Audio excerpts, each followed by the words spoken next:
Hey guys, how's it going? Cremota here. Welcome to another tutorial for Cymatics. Today I want to show you guys 10 reasons you should be using Sampler. Sampler is hands down my favorite tool in Ableton, and samplers as a whole are hands down my favorite instrument. I think you can really do anything with them and you can turn any sound into an instrument.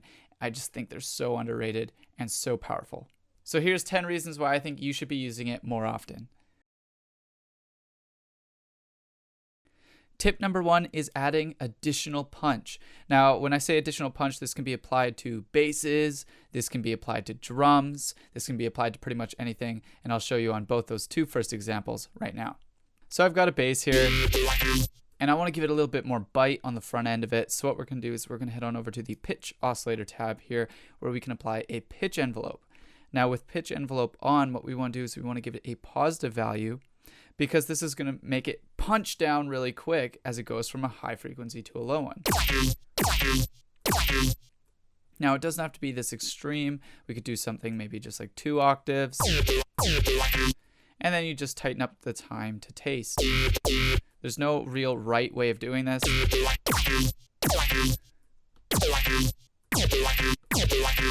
But you can hear that without it.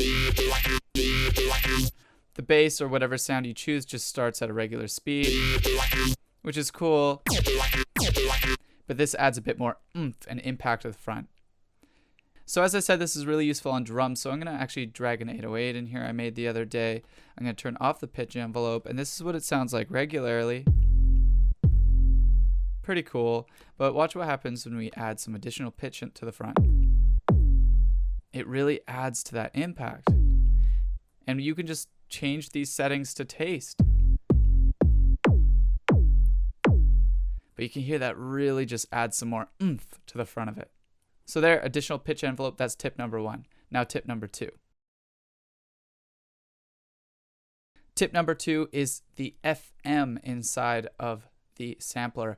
I love being able to add FM synthesis to things once they're already in there. This is so cool on drums for like adding bite to the front of it, or to basses to make them even gnarlier. So I'm going to show you both those things again. So this is what happens when we add a burst of FM to the front of our drum. I'm going to turn off the pitch envelope to take away any confusion. This was our original drum. Not bad, but let's add a big spike of harmonics to the front.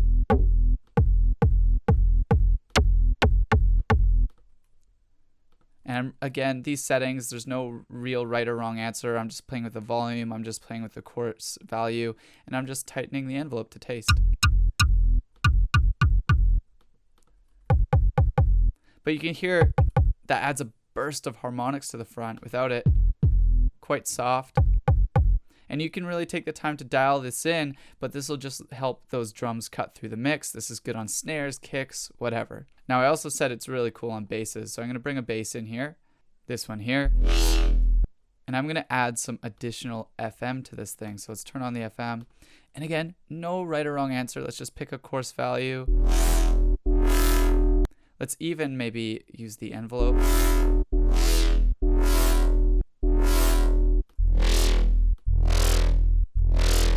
Nasty. This is it without the FM. And this is it with. You have a whole new bass. It's so cool. So tip number 3 here is changing the start point for variation. What I like about this is with the right samples, just changing the start point is going to give you a whole new sound and essentially a whole new bass. And this is pretty much how I do all my basses. So let's say, for example, I made a sequence like this one here. If I bring it into sampler, changing the start point is essentially going to change what bass is playing. The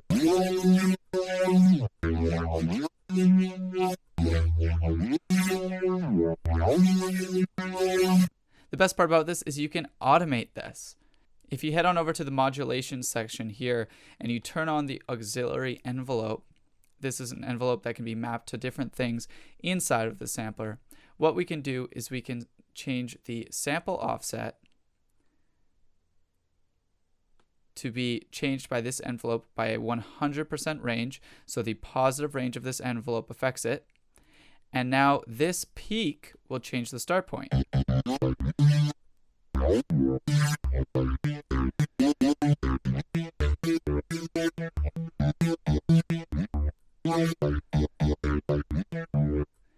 here we get a completely different result. I'll throw in a different bass so you can see that's not just this one sample.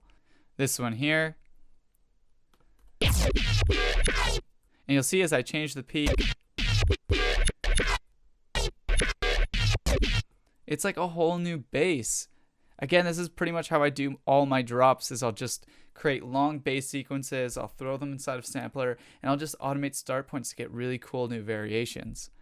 Let's move on to tip number 4. So tip number 4 here is a lot of fun. I want to show you how you can turn anything into a lead with looping. So let's say, for example, I go into some Cymatics samples here and I grab a vocal sample. What I'm going to do is I'm going to loop just one syllable really tight here. So let's tighten up this loop here and let's link the start point. That'll be really nice. Now if we set the crossfade to make this pretty smooth, we're going to be on the right track, but we're not done yet. What we're going to do is we're going to put the tuner on, and I'm going to play a C on my keyboard. Now I can see that that's actually a D. So what we're going to do is we're just going to change the root key here to be D. And now when I play C, it's a C. And we have a lead. Now we can have fun with this thing. We could make this monophonic by setting it to one voice, glide on.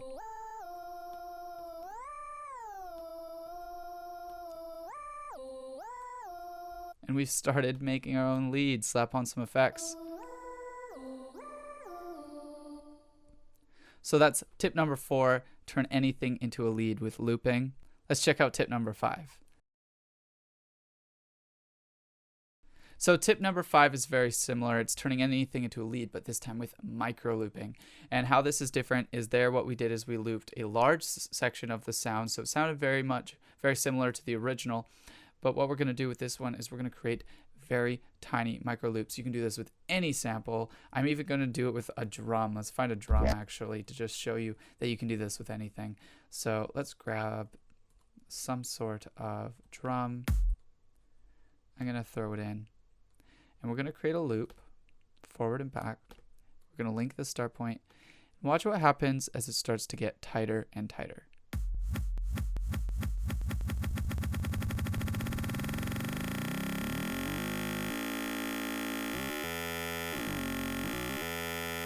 You can hear an obvious pitch starts to occur. So watch what happens when I slap on tuner. There will actually be an obvious note. So what we're going to do is we're going to change this micro loop to be the exact tonal quality we want.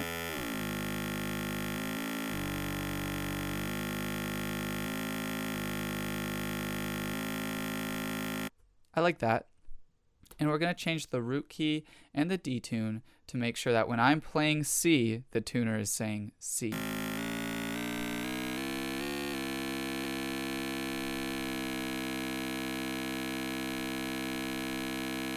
There we go. And now all we have to do is, again, maybe we'll apply some glide. Maybe I'll have some fun with the spread. And from there, you can just go to town with effects and complete your new lead that you've made from micro looping. Now the next reason I like Sampler is it has a built-in filter section which has the new circuit emulating filters as well as built-in morph filters, which until recently wasn't included in the regular auto filter in Ableton. I believe it is now, so maybe this point isn't as important, but I used to love digging into this really cool morph filter. And for people that are using an older version of Ableton 9, you're going to be able to dig into this bad boy.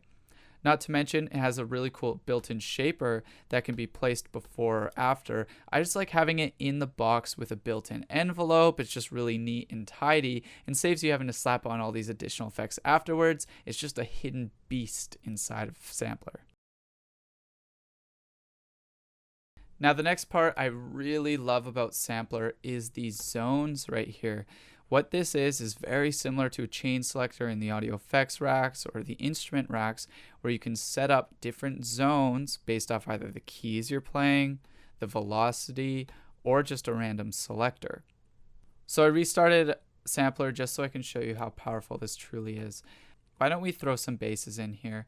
So I'm going to go over to my basses. I'm going to grab one of these 20 bass shots. And you'll see it has a zone. Now what I want to do is I actually want to have the velocity change these zones. So what we're going to do is we're going to duplicate this one out, and in the second one here we're going to do this one, and let's drag the rest into the zones like that. Perfect.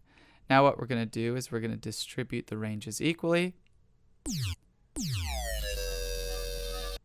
and you can hear we've got one of the basses playing. But let's show you how truly powerful this is. Let's input a bunch of notes.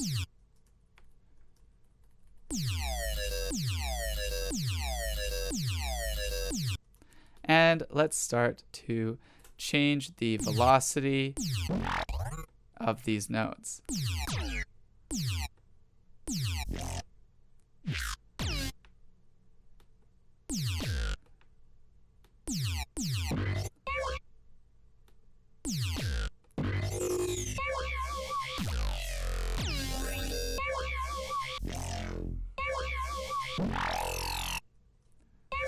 Yeah, that just happened. Let's check this out.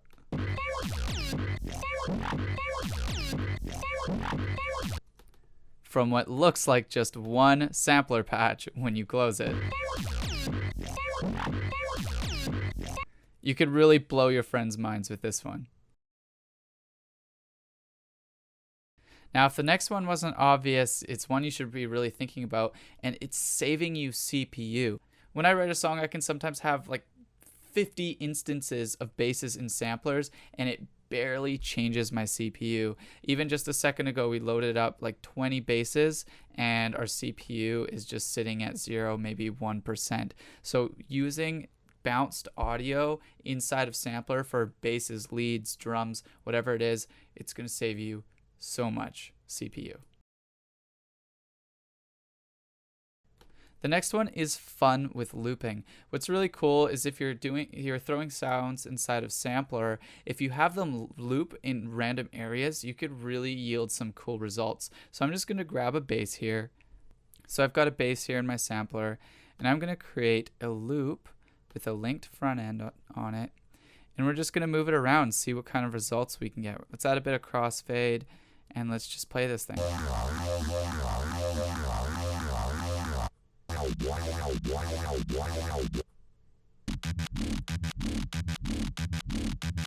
I like that one. And watch what happens if we say add like a really cool pitch envelope to the front, and maybe we unlink the start point and the loop, so we could start at one point,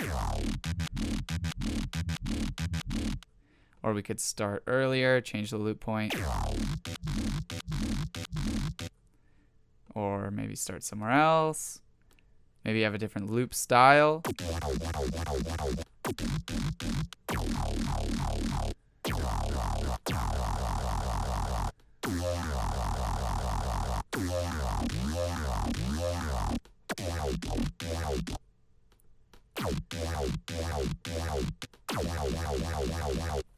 I just know that playing with this and all the other types of things I've showed you inside of Sampler in combination can just create some really cool results in a song that just doesn't come from writing inside of a regular synthesizer.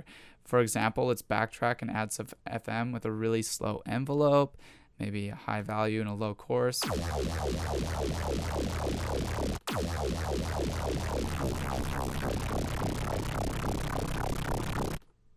That is so nasty. And the last one is the ability to use racks. It's so easy to just group these things and just stack them as many times as you want. If you can't do that with a synthesizer like Serum, if you're going to stack all these basses, you're going to run out of CPU and you're just limited creatively. Let me just give you a few examples of some sampler racks I've set up just to get you thinking. Here's a really cool melodic synth shot rack I've made where I made a bunch of one shots. They're all in simpler. And what I can do is I just say I play a melody. I have the ability to select different leads super easily.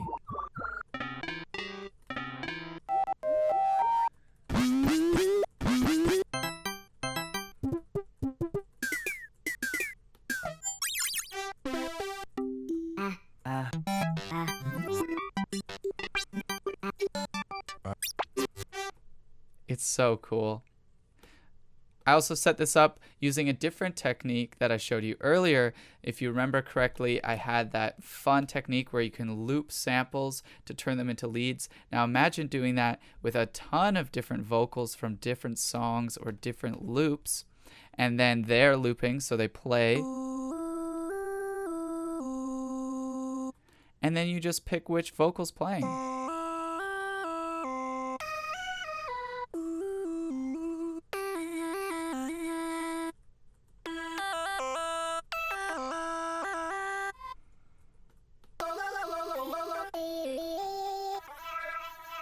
It's so easy for testing out ideas, so much faster than scrolling through presets and waiting for synths to load, and you can set them up super easily with all your favorite sounds. And again, I've got tons stacked right here, and it doesn't even scathe my CPU. You can even do this with all your bass sounds. I've got one set up here where start points are being selected like I showed you, and on top of that I can randomly select the bass. So let's pick some sort of bass.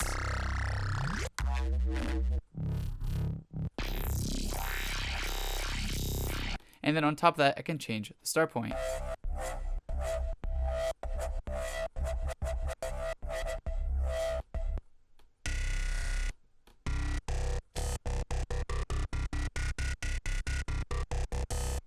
It's so powerful.